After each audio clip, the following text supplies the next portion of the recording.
Imagine there's no heaven. It's easy if you try. No hell below us, above us, only sky. Imagine all the people living for today. Imagine there's no countries.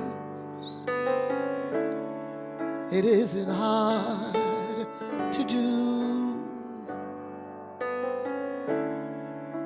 Nothing to kill or die for, and no religion too. Imagine all the people living life in peace. You may say I'm a dreamer, but I'm not the only one. I hope someday you'll join us, and the world will be as one.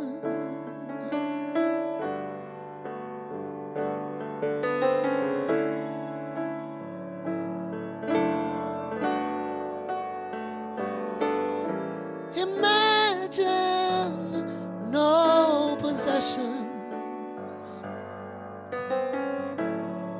I wonder if you can.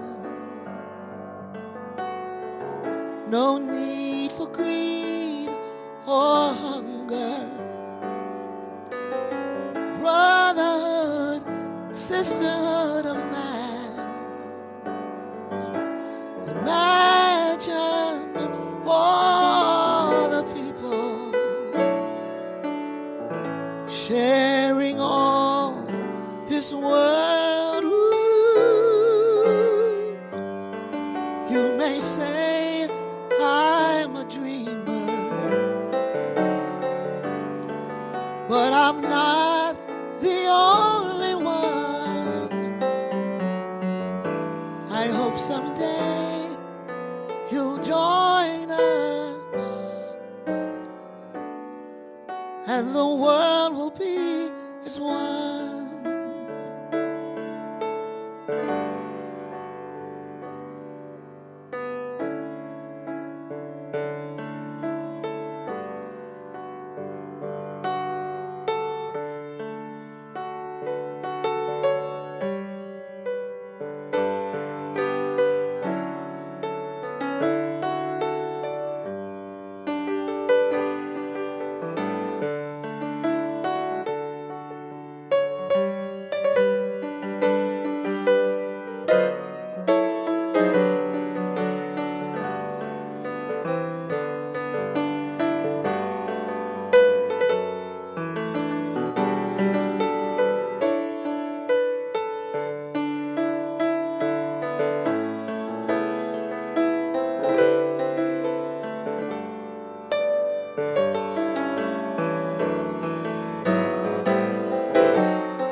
Imagine no possessions.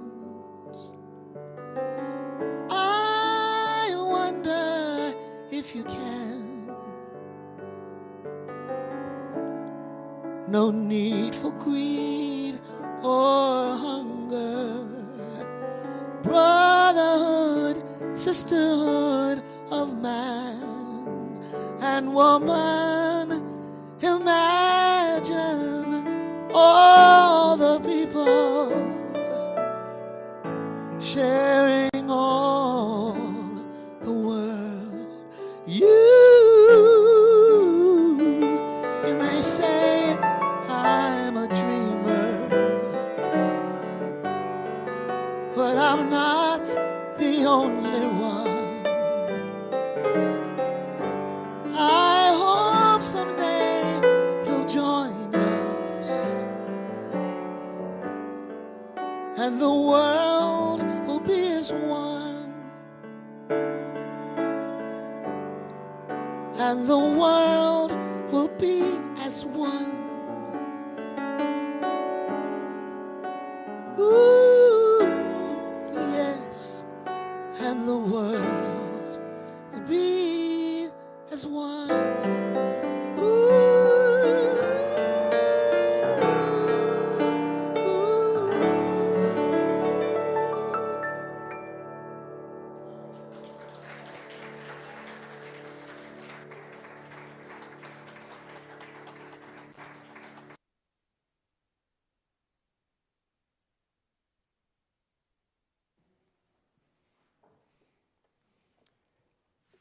Thank you so much. Brannis McKenzie, our Minister of Music Emerita, and Thomas Hughes, thank you for that extraordinary rendition of Imagine by the late, great John Lennon. I love that song.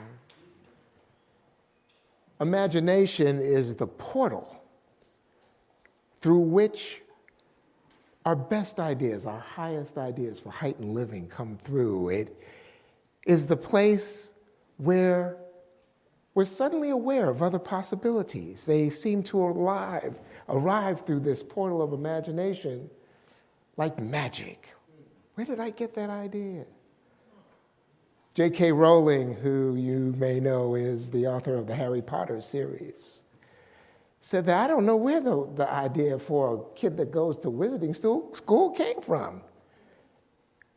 The characters just seem to write themselves. Imagination carries forth great things, and I'm sure this has something to do with my talk that's coming.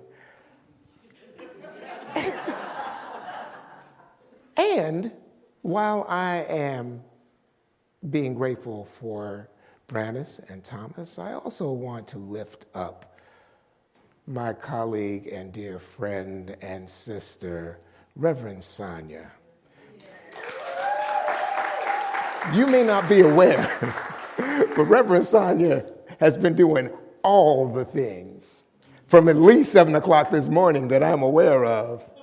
And I'm so grateful for you. James Brown may have been the hardest working man in show business. I am certain that Reverend Sonia Russell is the hardest working woman in ministry. Yes, indeed. And I tell you, ministry is not necessarily an easy profession, or maybe I should say ministry is a different kind of profession. Every profession or endeavor that I can think of, and I'm trying to make sure that when I say profession, I'm not just trying to limit us to some white-collar idea of maybe just we're talking about doctors, because doctors affect a mode of healing. That's what they're concerned about. And every single profession, every human endeavor has at its core an idea for some kind of healing to be an outcome. I mean, it could be anything. A blue-collar profession, let's say a chef.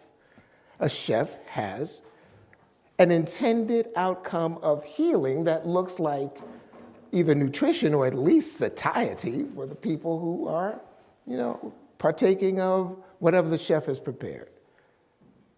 A carpenter has an ideal of organization in terms of platforms or furniture to support things or you or the house in terms of framing.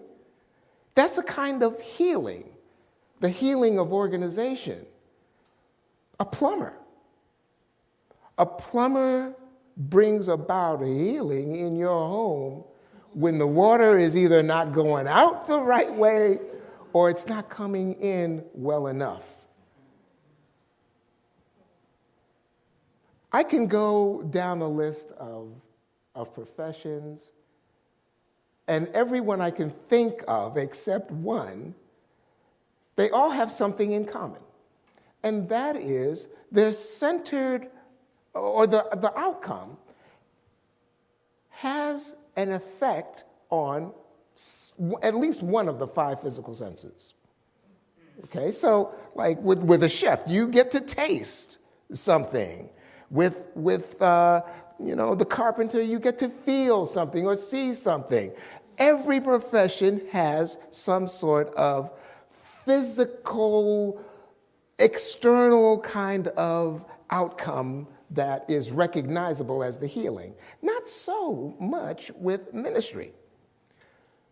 With ministry, we find ourselves, at least once a week, needing to describe things that are formless, invisible, and intangible that you can't see, that you can't appropriate with any one of your physical senses,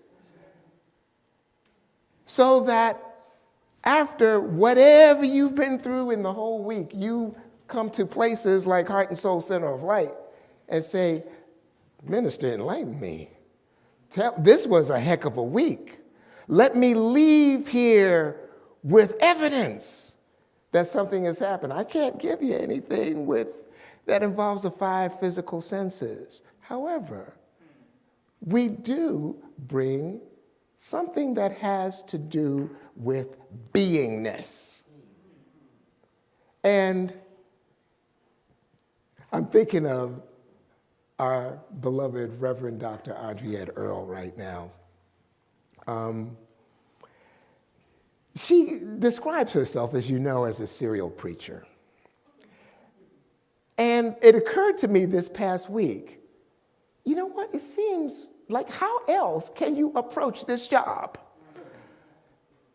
When it comes to talking about infinite reality, all the power that there is, how things come about, how do you do that in a finite 30-minute to 45-minute segment once a week? And have people get it in such a way like that, woo, thanks, Rev. I'm good now. I might be back next week, I might not. There is no way to do it, I think, except maybe as Dr. Andriette does it, to serialize the talk, to serialize the concepts, to make them link, because there's so much you can't talk about ultimate reality in 30 minutes. And I want to hearken back. I want to be a serial preacher today, serializing what has gone on here for the past couple of weeks. You'll remember that Reverend Amon was here on Resurrection Sunday. And he brought us a particular kind of message about being. He's talking about being resurrected, celebrating the Christ, the risen Christ in you. You remember that? Now, when we look at resurrection, one of the things that he shared with us is that resurrection is being in, from a metaphysical standpoint, being in a new consciousness. It's a new attitude, a new level of faith. And he said that when we're resurrected, the stone is rolled away. The stone that is, whatever the obstacle is to our highest living, that problem, that prognosis, that summons, that whatever it is that keeps us from living our highest version of ourselves, that is suddenly gone. He didn't say, you roll away the stone. He says the stone is just gone. The stone is gone because it has no authority, it has no power to be there in the first place. Just through our realization, when we're resurrected in consciousness, the stone goes away. Reverend Amon went on to say that when we're resurrected, we get to take off the grave clothes. What are the grave clothes except that costumery that we are wearing to disguise the fact that we are spirit having a human experience? We are more than what appears. And the garments that we cloak ourselves in, to keep ourselves looking small, to keep ourselves looking helpless and hopeless and at odds with life, suddenly don't have any meaning. When you're resurrected, they come off. And then we get to, as Reverend Amon says, step out of the grave. Step out of that dead place that had no service for us at all. That place of living that wasn't working for us. He said that when we're resurrected, we are being. And I'm putting extra emphasis on the word being. You've heard me mention it a few times now.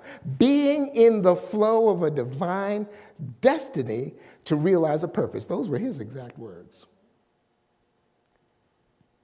Reverend Dr. Andriette last week followed that up with something. Now, what she was talking about was largely about knowing the truth about one's own being. She gave particular tribute to Ricky Byers' amazing song, Trust Love, and the line that says, for love will have the final word. Reverend Dr. Andriette says that you are divine. You are the one that is whole, perfect, and complete. That is the nature of your being. She said, we are here to be the perfect givers of love and receivers of love, said Ricky. And love will have the final word. And Dr. Andriette said, the final word is that God created you as itself. How can you wear grave clothes on top of that? So, what I've come here to share today is that the being part is essential. You can't resurrect yourself out of any situation until you know who you be, who you exist as, who you shine forth as. Knowing who you be is all about awareness. But is that the end of the story? I want to share a story that goes back a lot of years. I have been working either with Reverend Andriette or been a student of Reverend Dr. Andriette or a colleague of Reverend Dr. Andriette, spanning like 25 years for all of that, maybe a little bit more. And I remember when I came out of ministerial school. Heart and Soul Center of Light was my first place of ministry. And I just knew I was ready. I had all the answers because I had graduated, you see. So one of the first assignments I got was to teach a class that I'm not even sure if it's still part of the adult education curriculum. It was called Financial Freedom. And it's an amazing class. The tagline for the class was, awareness is curative. And on one particular day, back when we very first started Heart and Soul, and I was teaching this class, we were talking about something, and I said, well, you know, Rev, awareness is curative. And she gave me the look. It's that Well, she politely wanted to disagree. She said, I'm not sure that awareness by itself constitutes any kind of healing. She might not have known who she was talking to. I just graduated. I said, of course it does. Because awareness constitutes a healing of the condition of ignorance. That's the first thing that has to happen. When you don't know, you don't know. But once you know, you can't unknow. And let's say a person is struggling with poverty and believes they're not enough or they don't deserve. Once you help that person understand that there's more than enough and that the very nature of the universe is abundance, you have healed them of the former condition of not knowing their right and perfect inheritance is always available. So I broke all that down for Reverend Eileen. And she said, and then what? And I was like, and then what? She said, well, in order to change, somebody's got to do something more than just be self-aware. You could be self-aware all day and never have a moment of healing. She says a person has to do something. It can't just all be about being. There has to be being and doing something that will bring about newfound awareness that lends one to be in alignment with a demonstration of life that is whatever, prosperity and abundance, perfect health, right relationships, whatever it is.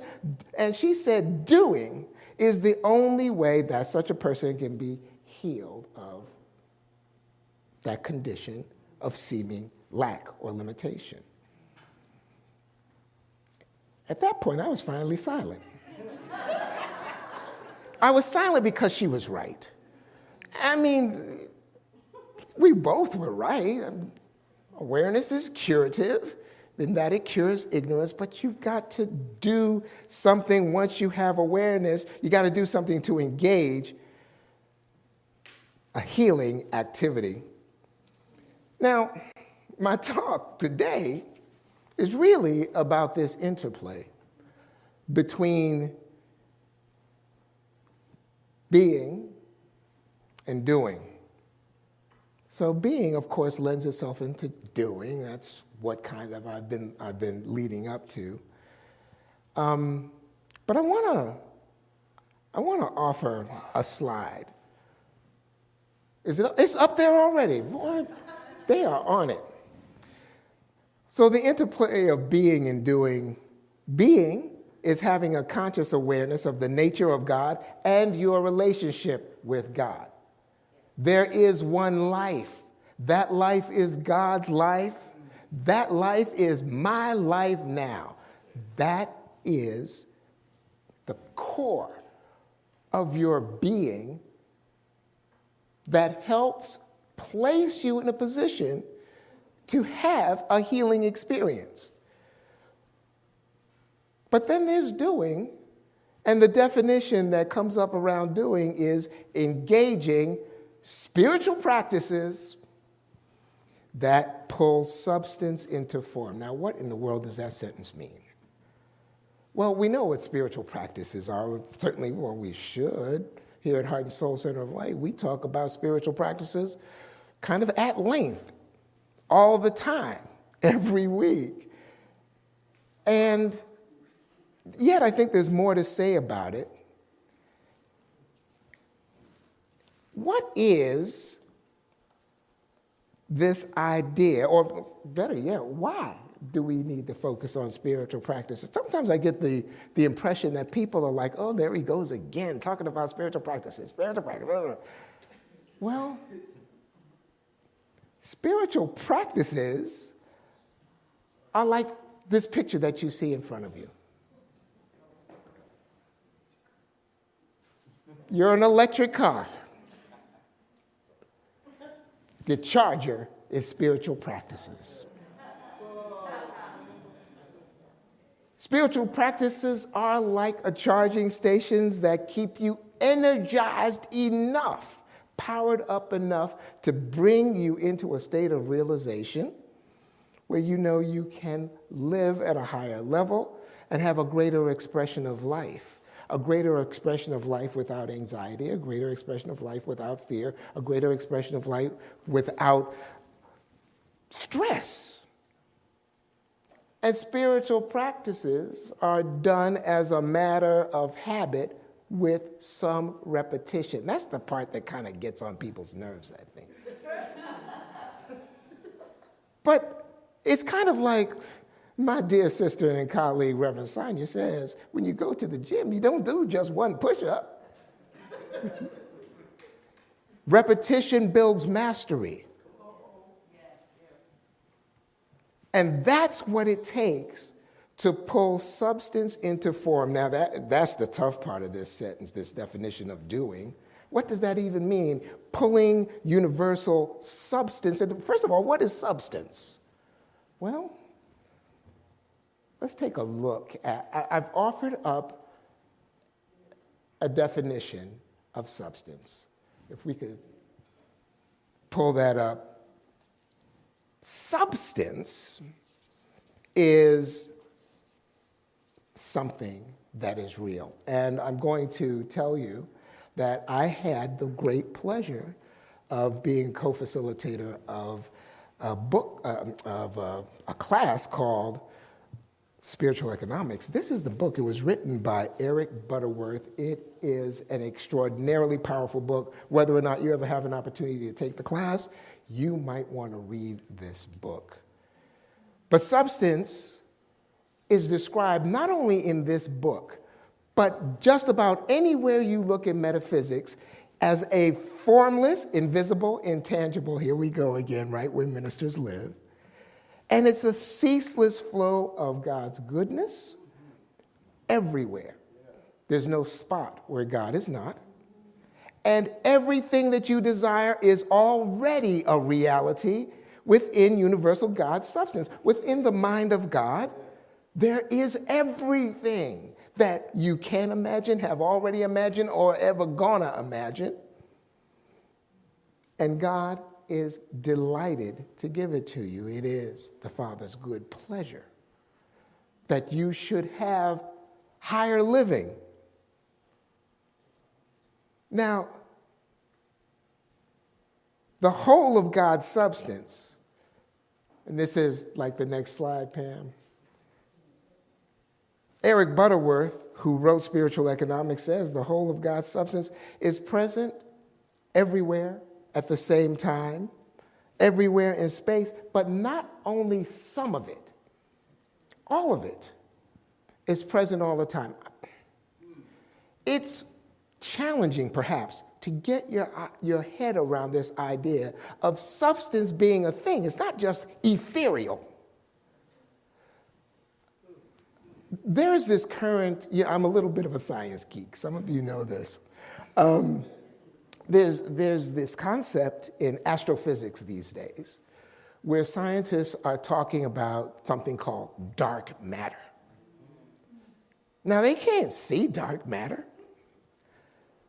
They can't detect it as a gravitational wave or any other kind of aspect of physics.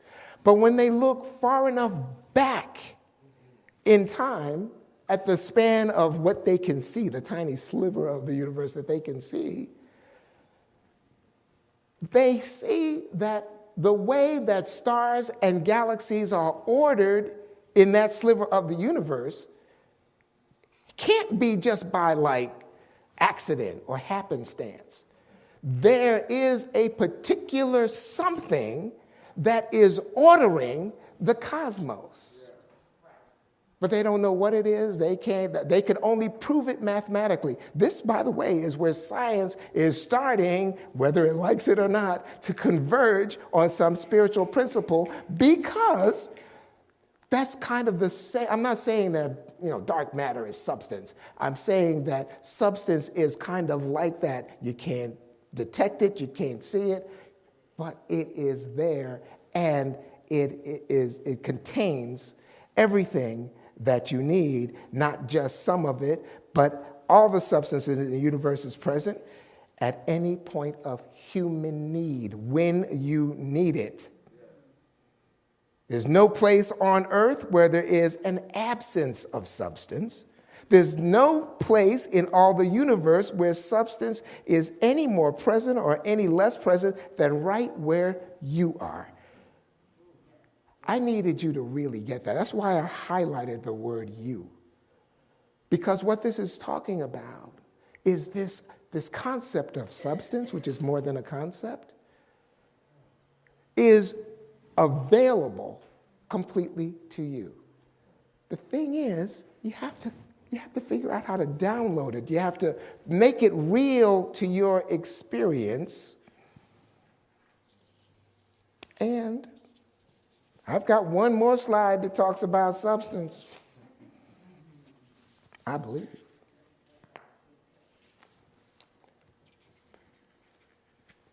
Eric Butterworth says you need to get it in, get your head around it. Understand that you live in substance. It's not like out there waiting to come to you. It's right here. It's with you. It's in you. It operates through you. You're in substance like a fish is in water. A fish doesn't know what water is. A fish isn't even aware that water exists. The important thing, according to Eric Butterworth, is that you hold on to an awareness that you are created in substance, formed of substance, and ceaselessly supported by substance, and that there is a free flow of substance in your life that is the continuation of a divine effort that made you in the first place. This idea is key to understanding that there's something you have to do in order to make this substance available. Well, it's always available, but to appropriate it in a way that works for you. Now, in our definition of being and doing, we said that engaging spiritual practices actually pulls substance into form. In science of mind, we have this symbol. Most of you who are here in the sanctuary can see it. It is sort of like this V shape. What that is illustrative of is the descent of spirit into form and particularization. So from the perfect mind of God, from the perfect realm of substance that is formless, invisible, and intangible, there is a principle that we can activate to bring forth whatever the experience is that we want. If my brother Amon was here, he would tell you exactly what that is in a hurry. He would say it has to do with you holding the mental equivalent that allows what you want to come through that funnel. And he'd be right about that. Now, here's the thing about spiritual practices. I think that many of us, we tend to think the big three, right? I call them inner spiritual practices. So there is prayer, which is talking to God.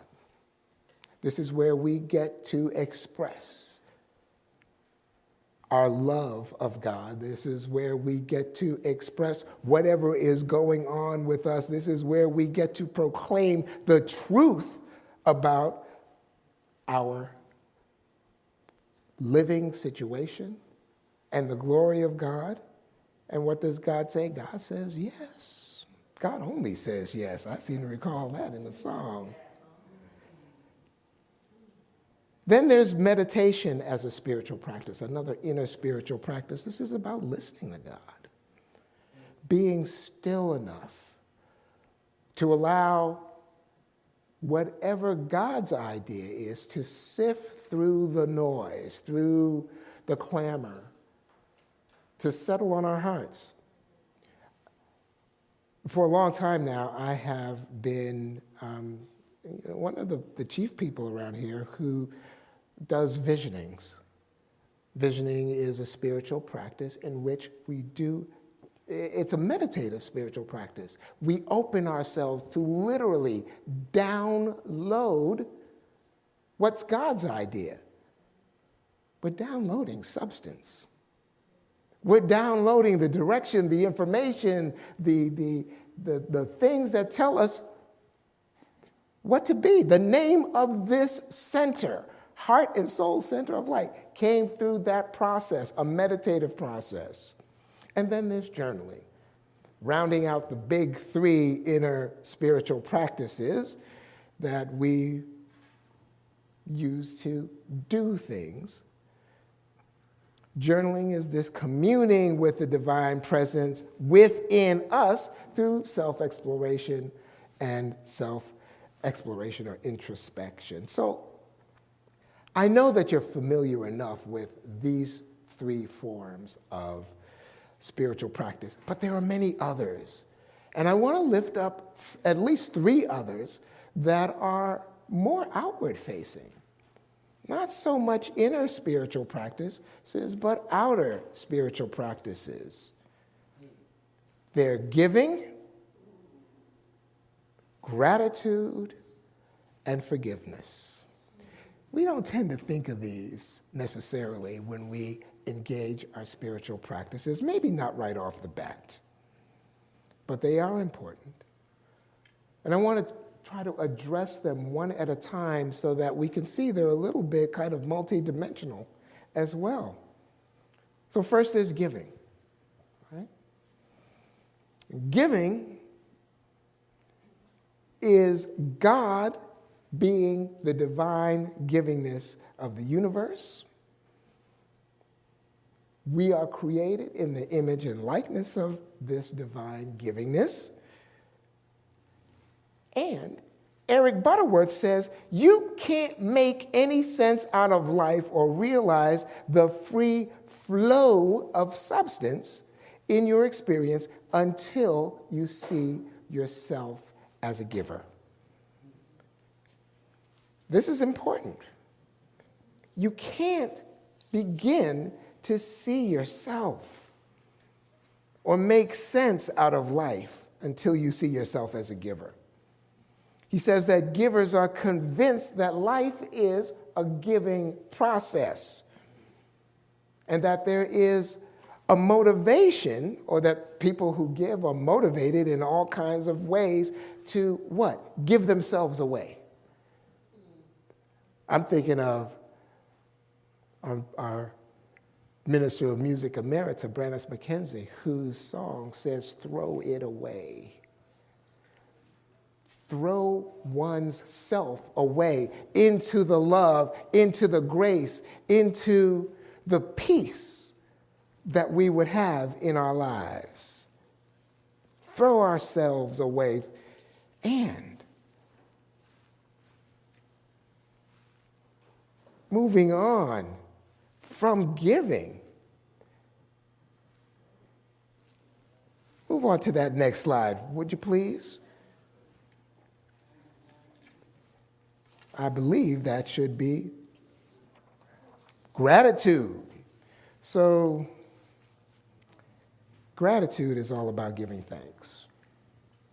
This is a spiritual practice that, well, it's an important state of your consciousness, as the slide says.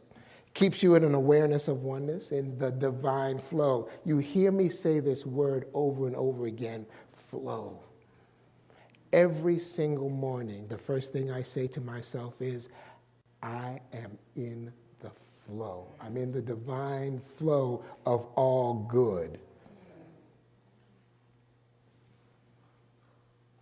It simply flows forth from within and becomes a causative energy.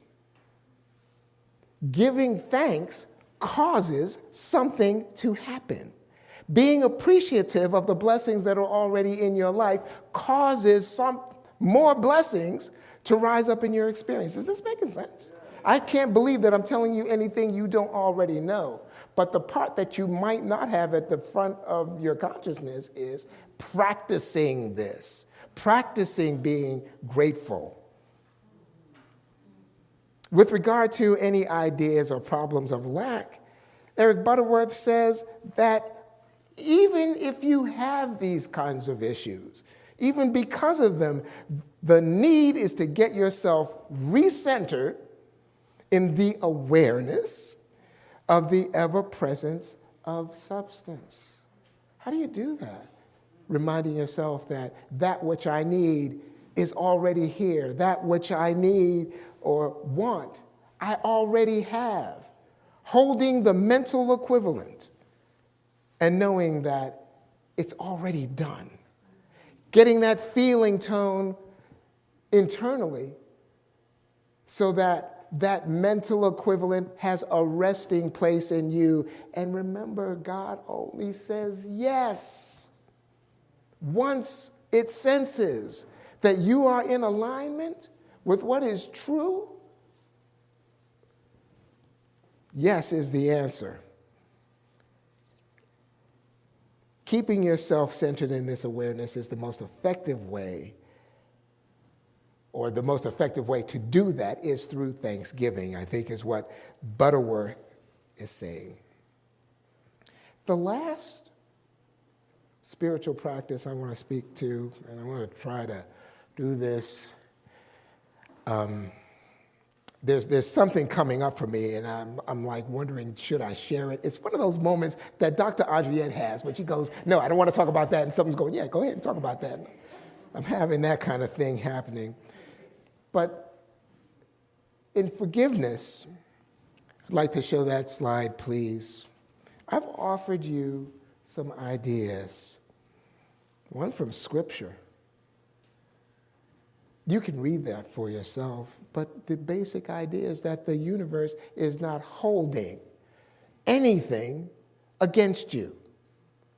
The universe, God, is not going, well, I don't know about this here that you...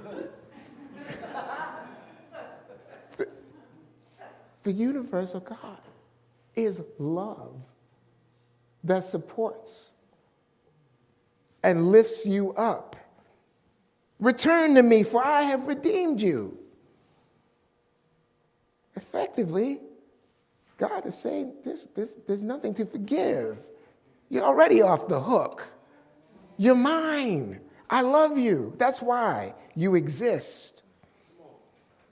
Marianne Williamson, in A Year of Miracles, Daily Devotions and Reflections, says, well, we don't forgive people for their sake. We forgive them for the sake of our own peace of mind. She says forgiveness is her own salvation from pain, and that's true for all of us. Practicing forgiveness is, in my opinion, one of the most challenging things to accomplish because it goes against the grain. There's something about it that's like, I can't let them off the hook. I've got to keep them locked up tight in a chamber of my heart that they can't break out of. It's one of the way back rooms of my heart, and they're locked down. The problem is that you've got to be the jailer. You got to be in jail with them, going, you ain't getting out of there. It takes energy, and it takes a lack of peace to keep somebody in jail, in the jail of your heart. Ernest Holmes in 365 Science of Mind says it's only when we forgive everyone that we may feel certain that the weight of condemnation is lifted from our own consciousness. You feel better when you let people out of jail. We should refuse to carry the negations of yesterday into the positive atmosphere of today, for today the world is made new in our experience. Let me ask you a question. Are you mad about anything? Is there something that you see in the world that is really irritating you right now? Something that you see in local government or some institution? Something that you might see in your own household? Whatever it is, I just want to say, me too. Forgiveness has to be recurrent because we're all at the effect of being triggered by the appearance of that which we think we don't want. Here's the part that I didn't want to tell. When I was a kid, I think I was about 14. There was another kid in our class. His brother's name was Bones. I mean, that was his nickname. And I think people called him that because he really was a dangerous kid. And he was a notorious bully. And for some reason, he got his sights on me. Bones became my nemesis in, like, I don't know, 9th or 10th grade. And I wasn't the kind of kid that you were going to, like you see in the movies, push him in a locker and lock him in there. It wasn't like that. But I was no match for Bones. When we fought, I never won. Bones was the kind of guy that would, pick you up by your ankles and, that kind of thing. And he always seemed to have it in for me. I avoided him as best I could. And one morning I came to school and somebody said to me, "Did you hear about Bones?" I was like, "What?" It's like he died. It's like he died? What happened? Well, what happened was, unbeknownst to me, Bones had discovered barbiturates and had just got an overdose and he passed away. And my reaction was, yes! That was my reaction as a kid. It's like, good, he got what was coming to him. All he did was torment me. I'm glad he's gone. I ain't gonna miss him a bit. School is about to be a better experience. I buried Bones in a plot so deep in my heart that he would be irretrievable. I didn't have to worry about him no more, but I always would hate him. I didn't think about Bones, like recurrently over many decades. Over a period of 40 years, I may have thought of him maybe once or twice, when I went back home to visit or something like that, or somebody brought him up. And I've come to a point in my life where I've decided, and this train of thought came up for me relatively recently in the last few years, as I'm approaching this monumental thing of becoming a septuagenarian. I'm going to turn 70, y'all. Anyway, I decided that I don't want to leave here with any stuff hanging off me. I don't want to have any grave clothes left on me when I step into or try to step into my new arraignment. I want to be clean. And I said, I'm going to forgive everybody that has ever done anything to me. So I'm in there. I actually made a list. I started going through it. I began actively doing my forgiveness work, and then I came to Bones. And it wasn't going to be easy. I decided that the only way to forgive Bones was to have a conversation with him. So I did. I simply, in my meditation, talked to Bones and say, I see you finally for who you were. You were just a child like me. You were somebody's kid. There's nothing evil about you. You did what you did and you made whatever mistakes you made and you learned whatever you needed to learn. But I want you to know I'm not mad at you anymore. I want you to know that if somehow in the vast expanse of reality we ever encounter each other again, I'm going to see you as somebody that is a friend, somebody that I'm not afraid of, somebody that I don't have to go into battle mode about. I tell you, something washed over me. I broke out in tears. This is 40 years after Bones died. I felt clean. And then I started finding other people I had buried in the graveyard of my own consciousness that I'm still working on. Forgiveness is the most important spiritual practice you will do, because a lack of forgiveness is what will keep you pinned down, unable to download universal source that is aching to support your highest and best form of living.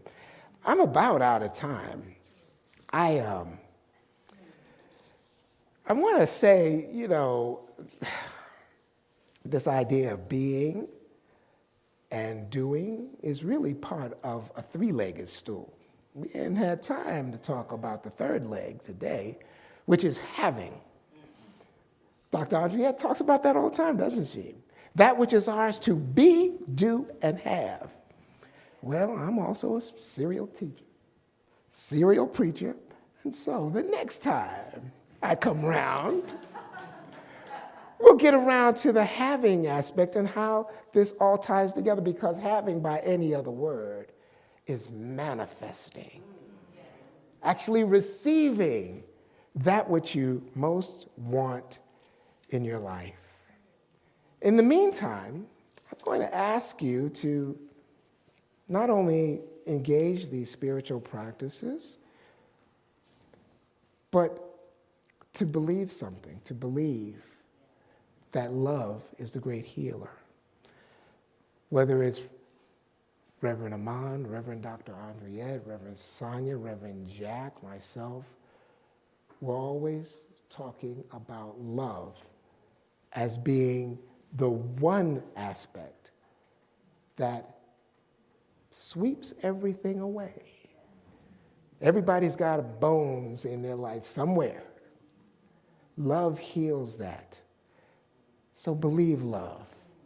I'm going to ask Brandis McKenzie to tell us a little bit about that. Thank you so much.